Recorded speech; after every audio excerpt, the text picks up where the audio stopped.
د مومن سپورټس یوټیوب چینل مینوالو السلام علیکم. یو ځل بیا ستاسو کوربه ستاسو دوست ابراهیم مومن تاسو ته په یوه بلې نوې ویډیو کې هرکلی وایي. دوستانو په دې ویډیو کې به تاسې د شپږیزې لپاره د بېلابېلو لوبډلو او په ځانګړې توګه د بندامیر خاماران لوبډلې د تیاریو او تمریني کم او دغه راز د غوره ایمرجنګ لوبغاړو د لټون په اړه معلومات ترلاسه کوي. نو د دې ویډیو تر پایه پورې اورېدل او لیدل مه هېروئ. د ډیف آی بندامیر خاماران لوبډلې د نور لوبډلو په پرتله پړاو شپږیزه کرکټ لیګ سالیو ته 8 بېلابېلې تمریناتي سالۍ ترسره کړې چې په دې 8 تمریناتي سالیو کې 15 سالۍ له سیال لوبډلو څخه وګټلې. په دغه تمریناتي کمپ کې د 8 سالیو ترڅنګ یادې لوبډلې د غوره لوبغاړو د ایمرجنګ غوره لوبغاړو د لټون په موخه نیټ سیشن او ازمایښتي سالۍ هم ترسره کړې چې پکې بلال سمی، اسمت علم، حق ملاریا، فرهاد مومن او امیر زازی د اووم پړاو شپږیزې لپاره د بندامیر خاماران لوبډلې په 15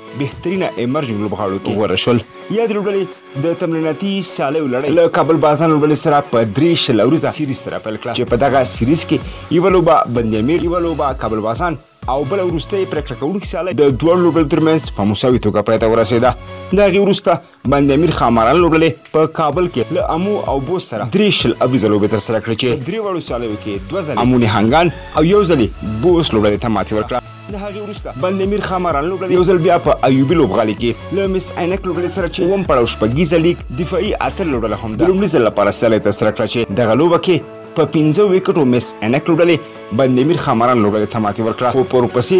او د تمریناتي کمپ په وروستۍ 8 شل اوریزه لوبه کې بیا د بندامیر خاماران لوبډلې د ناصر جمال او اکرام علي خیل د بهترینه توپوهنې، خو د حمید حسن، فرهاد مومن او وقار سلام خیل د بهترینه بالینګ په مټ په 7 وکټو سپین غر پړانګان لوبډلې ته ماتې ورکړه او په دې سره یې اووم پړاو شپږیزه کرکټ لیګ ته د ښه تیاریو په موخه دغه تمریناتي کمپ په بریا سره پای ته ورساوه. سیالیو او لوبډلو ته په کتو د سږ اووم پړاو شپږیزه کرکټ لیګ اتلولۍ ګټلو لپاره د بندامیر خاماران لوبډلې ترڅنګ د مس عینک اتلان لوبډله هم اتلولۍ لپاره تر ټولو مخکښې داویدارې لوبډلې شمیرل کیږي. خو وکتل شي چې د سپټمبر په 4 نیټه پیلېدونکي اووم پړاو شپږیزه لیګ کې کومه لوبډله د اتلولۍ